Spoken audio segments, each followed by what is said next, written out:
बिहारमधील बुद्धगया महाविहार बौद्ध समाजाच्या ताब्यात द्यावा आणि बौद्ध टेम्पल ॲक्ट 1949 रद्द करावा या प्रमुख मागण्यांसाठी पनवेलमध्ये बौद्ध समाजाच्या वतीने भव्य मोर्चाचे आयोजन करण्यात आले। हा मोर्चा डॉक्टर बाबासाहेब आंबेडकर यांच्या पुतळ्यापासून प्रांताधिकारी कार्यालयापर्यंत काढण्यात आला। या आंदोलनात मोठ्या संख्येने बौद्ध बांधव सहभागी झाले होते। बुद्धगया मुक्ती आंदोलनाच्या पार्श्वभूमीवर देशभरात विविध ठिकाणी आंदोलने होत असताना पनवेलमधील हा मोर्चा त्याला अधिक बळ देणारा ठरला। मोर्चाच्या समाप्तीनंतर प्रांताधिकारी कार्यालयात निवेदन देण्यात आले। बुद्धगया महाविहार हा बौद्ध धर्मीयांसाठी एक पवित्र स्थळ असून तो बौद्ध समाजाच्या ताब्यात असावा अशी मागणी गेल्या अनेक वर्षापासून करण्यात येत आहे। या पार्श्वभूमीवर महाराष्ट्रातही विविध स्तरावर आंदोलने होत आहेत। बुद्धगया आंदोलनावरती माझे बनते या ठिकाणी हे आंदोलन करत आहेत आणि हे प्रत्येक समाजाचा जे काय मंदिर आहे, दर्गा आहे, मदरसा आहे, त्या धर्माच्या सोबत आहे। मात्र बुद्धविहार जे आहे ते बुद्धविहार आपल्या धर्माच्या सोबत नाही, तर त्यामुळे हा मुक्ती मिळावी यासाठी 39 वर्षाचा लढा आहे। तसं राम मंदिराला 40 वर्ष लढावा लागलं, सर्वांनी मागे या। 40 वर्ष सर्व पुरुष मंडळीला विनंती आहे, आपण मगापासून सगळ्यांना विनंती करतोय हे बुद्धविहार बौद्धांच्या ताब्यात मिळावं म्हणून या मोर्चाचं आयोजन करण्यात आलेलं आहे। तुम्ही आज पाहिला असेल की संपूर्ण पनवेलमध्ये तमाम बौद्धांचा विराट मोर्चा तुम्ही प्रांत कार्यालयावर पाहिलेला आहे। हजारांच्या संख्येने लोक यामध्ये सहभागी झाले, उत्स्फूर्तपणे सहभागी झालेले आहेत। आमच्या प्रमुख दोन मागण्या आहेत की बिहार सरकारने केलेला बीटी ऍक्ट म्हणजे बुद्धिस्ट टेम्पल कायदा 1949 हा त्वरित रद्द करावा आणि जे बौद्धगया बोधी महाविहाराचं जे व्यवस्थापन आहे ते व्यवस्थापन संपूर्ण बौद्धांच्या ताब्यात मिळावं।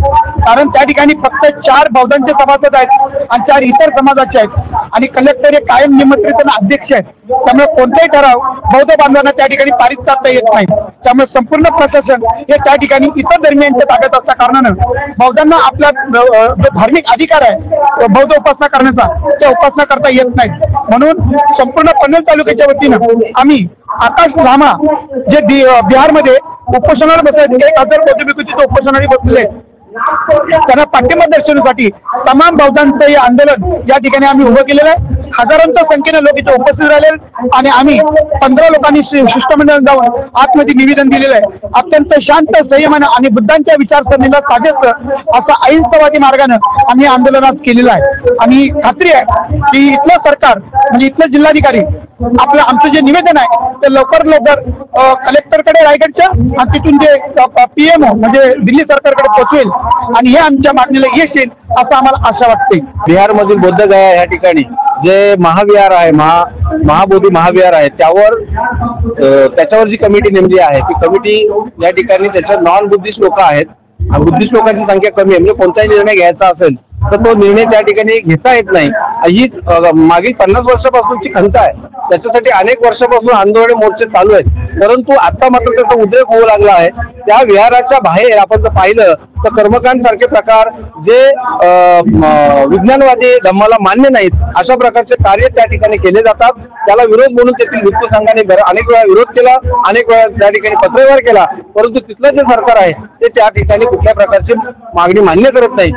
म्हणून संपूर्ण देशातून नुसतं देशातूनच नव्हे तर जगभरातून या भिक्खू संघ असेल किंवा बौद्ध लोक असतील त्या ठिकाणी येऊन आंदोलनाला बसले आहेत। मागील महिन्याभरापासून आंदोलन चालू आहे, परंतु सरकार मात्र त्या ठिकाणी दुर्लक्ष करतं। केंद्र सरकार राज्य सरकारवर ढकलतं, राज्य सरकार केंद्र सरकारवर ढकलतं। कारण त्या ठिकाणी टेम्पल जो बीटी टेम्पल ऍक्ट जो आहे 1949 चा तो त्या ठिकाणी रद्द व्हावा ही आमची प्रथम मागणी आहे। पण आपण जर पाहिलं असेल की 1950 ला राज्यघटना या ठिकाणी अंमलात आली, राज्यघटना अंमलात आल्यानंतर हा संपूर्ण देश जो आहे या राज्यघटनेवर चालतो। मग 1949 चा कायदा या ठिकाणी कसा लागू पडेल? या ठिकाणी ज्यावेळेस केंद्र सरकारला विचारणा केली, केंद्र सरकार मात्र राज्य सरकारकडे बोट दाखवतं आणि राज्य सरकार म्हणतं की हा बिहारचा प्रश्न नसून हा उत्तर प्रदेशचा देखील त्याच्यामध्ये थोडासा आहे, म्हणजे 2 राज्यांचा प्रश्न आहे। आमची मागणी अशी आहे, काही असो या ठिकाणी जे हिंदू समाजाचे जे काही मंदिरं असतील, जे काय प्रार्थना स्थळ असतील त्यांच्या समितीवर हिंदू लोकांचा ताबा असतो, मुस्लिम समाज असतील त्यांचे मस्जिद असतील, दर्गे असतील त्यांच्यावर मुस्लिम समाज असतात, इतर समाजाचे जे काही प्रार्थना स्थळ आहेत, श्रद्धास्थळ आहेत त्याच्यावर त्याच्या समाजाची समिती नेमलेली असते। परंतु हे बौद्ध विहार जे आहे महाबोधी बुद्ध विहार जे आहे ते बौद्ध समाजाचं आहे. भगवान बुद्ध हे ते आपल्या भारतातले सुपुत्र आहेत.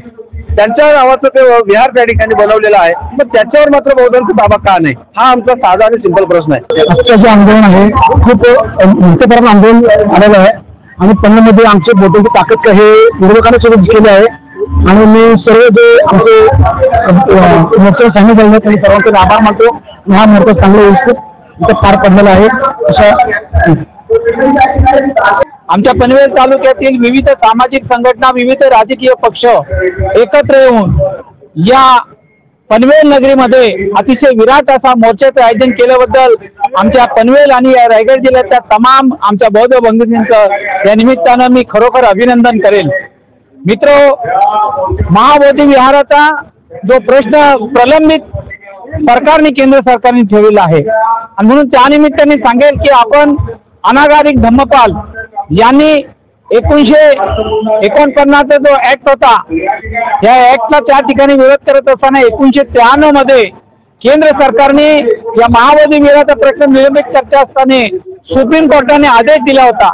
परंतु त्या आदेशाकडे पूर्णतः दुर्लक्ष या केंद्र शासनाने करून आजपर्यंत महाबोधी विहाराचा प्रश्न प्रलंबित ठेवलेला आहे. आपल्याला कल्पना आहे 1949 जो ऍक्ट झाला होता, त्या ऍक्ट मध्ये 25व्या घटना दुरुस्तीनुसार या कायद्याचं उल्लंघन या सरकारने या ठिकाणी केलेलं आहे. आणि म्हणून ज्याप्रमाणे या देशामध्ये विविध धार्मिक संघटना आहेत, विविध धर्म आहेत, त्या धर्मांची विहारं, त्यांची देवस्थळं, त्यांची तीर्थस्थानं त्यांच्या ताब्यात आहेत. मग बौद्धांचं पवित्र स्थळ बौद्धांच्या ताब्यात का नसावं, हा केंद्र सरकारला आमचा जाहीर प्रश्न आहे.